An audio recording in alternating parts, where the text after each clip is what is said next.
जय माँ कामाख्या देवी।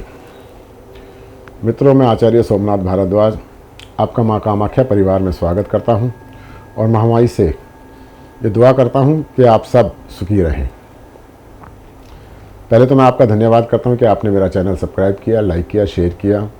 इसके लिए मैं आपको धन्यवाद प्रदान करता हूँ। मित्रों, यदि आपकी जन्म कुंडली में सिंह राशि पे चंद्रमा है, क्योंकि नॉर्थ भारत में जिस राशि के ऊपर चंद्रमा होता है वही राशि उसकी मानी जाती है, तो आपकी सिंह राशि है और आपकी सिंह राशि प्रथम भाव यानी कुंडली के पहले हाउस से लेके 12th हाउस तक किसी में भी है विद्यमान है, तो आपको उसका फल किस तरीके से मिल रहा है, पॉजिटिव या नेगेटिव, इसको आप समझिए। अगर आपको किसी तरह की समस्या आ रही है, शारीरिक समस्या है, धन की समस्या है, पराक्रम वीक है यानी पहले भाव आपका शारीरिक दिक्कत आ रही है, दूसरे भाव में धन की समस्या आ रही है, पराक्रम वीक है, घर परिवार का सुख नहीं मिल पा रहा है, या वाहन नहीं है आपके पास, या मकान नहीं है, संतान का सुख नहीं है, रोग दोष कष्ट दे रहे हैं, पति पत्नी में अनबन है, आयु में भय लग रहा है कि आयु कम है आपकी, भाग्य में कमजोरी है, व्यापार नहीं चल रहा है, लाभ नहीं मिल रहा है, व्यय अधिक है, ये 12 भाव के 12 तरह के वो हैं। तो इन 12 तरह के किसी भी समस्या में अगर आप झेल रहे हैं या उस समस्या से आप जूझ रहे हैं,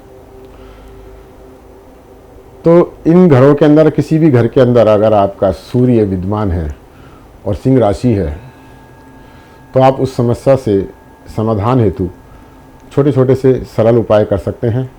इन उपायों को करने से आपकी राशि बलवान बनेगी। बाकी के 8 ग्रह भी सूर्य को बल देंगे। वैसे सूर्य सबको गुरुत्वाकर्षण बल देकर शक्ति देता है, क्योंकि वो सभी 9 ग्रह में राजा है और सारे ग्रह उसके चारों तरफ घूमते हैं। तो सूर्य अपने आप में एक बहुत बलशाली ग्रह है और इसका बल इतना ज़्यादा भी बढ़ जाता है कि कई बार हमारे शरीर पे इसका नेगेटिव असर पड़ता है। नकारात्मक असर को दूर करने के लिए हम सूर्य के उपाय निरंतर करने चाहिए, चाहे हमारा सूर्य किसी भी तरह का बैठा हो, लेकिन ये उपाय हमें करते रहने चाहिए। सर्वप्रथम उपाय है सूर्य को जल देना। अब सूर्य को क्या क्या दे सकते हैं जल में डाल के, उसका मैं व्याख्यान करता हूँ और वही आपके ग्रह को संतुलित कर सकते हैं। अगर आपका चंद्रमा वीक है तो जल में आप दूध डाल के सूर्य को अर्घ दीजिए। आपका सूर्य भी बली होगा और चंद्रमा भी।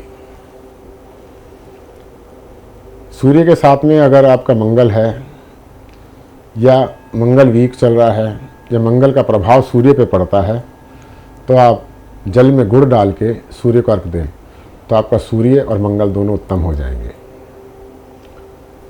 बुध का कुछ नेगेटिव असर है, ये व्यापार नहीं चल रहा है, भाई बहनों का सुख में कमी है, व्यय अधिक हो रहा है या कर्जा बढ़ रहा है, तो जल के अंदर 5 दाने साबुत मूंग के डाल दीजिए या हरा रंग उसमें मिक्स कर दीजिए थोड़ा सा।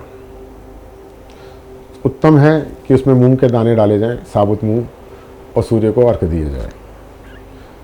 इस अर्घ देने से बुध शांत होगा और आपको तीसरे भाव का और छठे भाव का जो भी नेगेटिव असर पड़ रहा है वो सूर्य से कम होगा। चौथे भाव हो गया, 5वां भाव सूर्य का स्वयं का है। अगर सूर्य का प्रभाव आप अपने प्रतिकूल करना चाहते हैं तो सर्वोत्तम उपाय बता रहा हूँ, जल के अंदर गुड़ मिश्रित कीजिए, गुड़ घोल लीजिए और नित्य कर्म रोज सूर्य उदय के समय जल दीजिए और 11 बार गायत्री मंत्र का जाप कीजिए। आप इस उपाय को करते ही सूर्य की सभी कृपा प्राप्त करेंगे, सारी ताकतें आप में आएंगी, शरीर की दुर्बलता खत्म होगी। दूसरा उपाय है, इसी में सूर्य को बलशाली बनाने के लिए जल पात्र में आप रोली डाल लीजिए, कुमकुम लाल कर लीजिए, डालना चाहें तो उसमें थोड़ा सा गुलाब जल भी डाल सकते हैं, और सूर्य को नित्य कर्म आप जल अर्घ कीजिए। इससे सूर्य का प्रभाव बहुत अव्वल और उच्च हो जाएगा। सूर्य के देवता भगवान विष्णु हैं।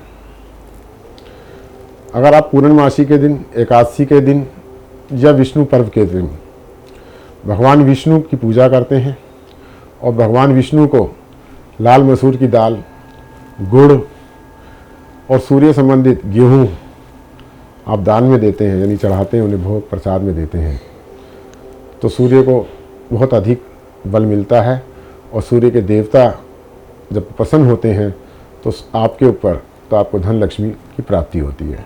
सूर्य के प्रभाव को और मजबूत करने के लिए आप एक तांबे का सिक्का जो सुराग वाला ले लीजिए या सुराग करवा लीजिए, उसे लाल धागे में बांध के आप गले में धारण कर लीजिए। इससे निश्चय ही सूर्य आपका बलशाली बनेगा और सूर्य का प्रभाव आप पे पॉजिटिव बना रहेगा।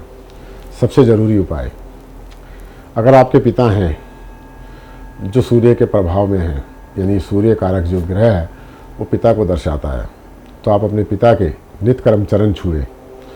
चरण स्पर्श करने से आपका सूर्य को बल मिलता है और आपकी राशि उच्च की हो जाती है और काफ़ी तरक्की देता है। ये उपाय सरल है। शास्त्रों में भी कहा गया है, जो अपने माँ बाप के चरण छूता है या माँ बाप का आज्ञाकारी रहता है, उसका कोई देवता या कोई ग्रह कुछ नहीं बिगाड़ सकता। उपाय सरल और सटीक है, कीजिएगा, फ़ायदा ज़रूर मिलेगा। और हाँ, अगर आप अपनी जन्म कुंडली या कोई समस्या का समाधान चाहते हैं तो नीचे दिए नंबर पर हमसे संपर्क कीजिए, हम अवश्य आपसे संपर्क करेंगे और आपका जो भी उचित मार्गदर्शन होगा वो करेंगे। चैनल को सब्सक्राइब करके माँ कामाख्या परिवार के सदस्य बने। कमेंट बॉक्स में जय माता की लिख के माता का आशीर्वाद आपको प्राप्त हो। और हाँ, लाइक करना ज़रूर ना भूलें, लाइक ज़रूर करें, अच्छा लगे तो लाइक ज़रूर करना चाहिए। इसी के साथ मैं आज्ञा लेता हूँ। जय माँ कामाख्या देवी।